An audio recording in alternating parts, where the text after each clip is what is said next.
بسم اللہ الرحمن الرحیم۔ اللہ کے نام سے شروع جو بڑا مہربان نہایت رحم کرنے والا ہے۔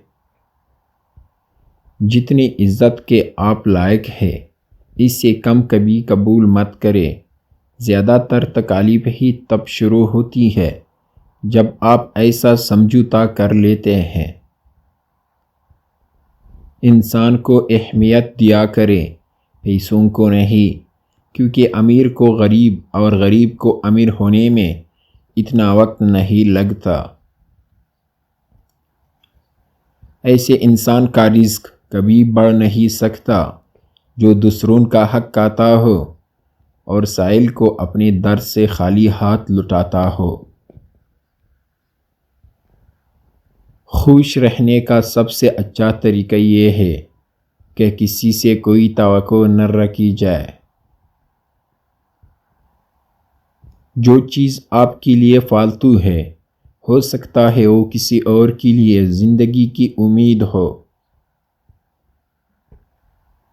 وقت اپنے اصولوں پر ہے، ہمیشہ سے قائم۔ امتحان جس کا بھی لیتا ہے رعایت نہیں کرتا۔ ہم اکثر ان لوگوں کو ڈھونڈتے ہیں جن سے ہم محبت کرتے ہیں اور ان سے بے خبر رہتے ہیں جو ہم سے محبت کرتے ہیں۔ اپنی زندگی کے بدترین دور سے گزرتے وقت ایک اچھی بات یہ ہوتی ہے کہ آپ ان لوگوں کے چہرے پہچان لیتے ہیں جن کا دعویٰ ہوتا ہے کہ وہ آپ کی پرواہ کرتے ہیں۔ وہ غم جس کے ملنے پر تمہارا رجوع اللہ کی طرف ہو جائے اسی خوشی سے 1000 درجہ بہتر ہے جس کے ملنے پر تم اللہ کو بھول جاؤ۔ کچھ لوگوں کو ہم دل میں جگہ دیتے ہیں لیکن کچھ لوگ ثابت کر دیتے ہیں کہ وہ جوتے کی نوک پر رکھنے کے قابل بھی نہیں تھے۔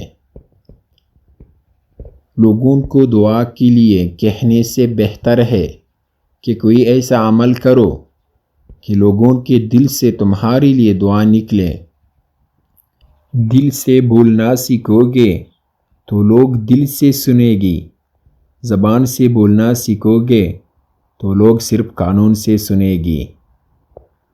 جب آپ روشنی میں ہوتے ہیں تو ہر چیز آپ کا پیچھا کرتی ہے، لیکن جیسے یہ اندھیرا میں داخل ہوتے ہیں تو آپ کا اپنا سایہ بھی ساتھ چھوڑ دیتا ہے۔ جو شخص کسی دوسرے کی زندگی میں آگ لگاتا ہے وہ اصل میں اپنی قبر کی آگ بھڑکا رہا ہوتا ہے۔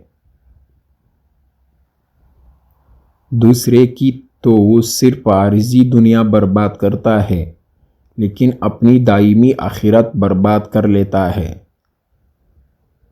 اس دور میں انسانوں کے آپس کے رشتوں کی بنیاد مفاد ہے۔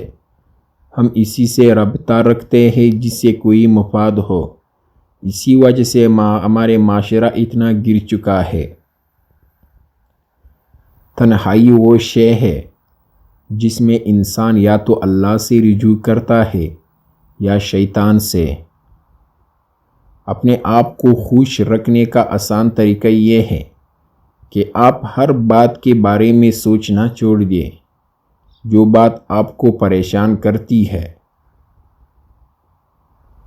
آنسو کا ہر قطرہ دنیا کی ہر چیز سے زیادہ مہنگا ہے، لیکن کوئی اس کی قیمت اس وقت تک نہیں جان سکتا جب تک وہ اس کی اپنی آنکھ سے نہ نکلے۔ اگر کوئی شخص گفتگو کر رہا ہو تو درمیان میں مداخلت کرنا بدتمیزی ہے۔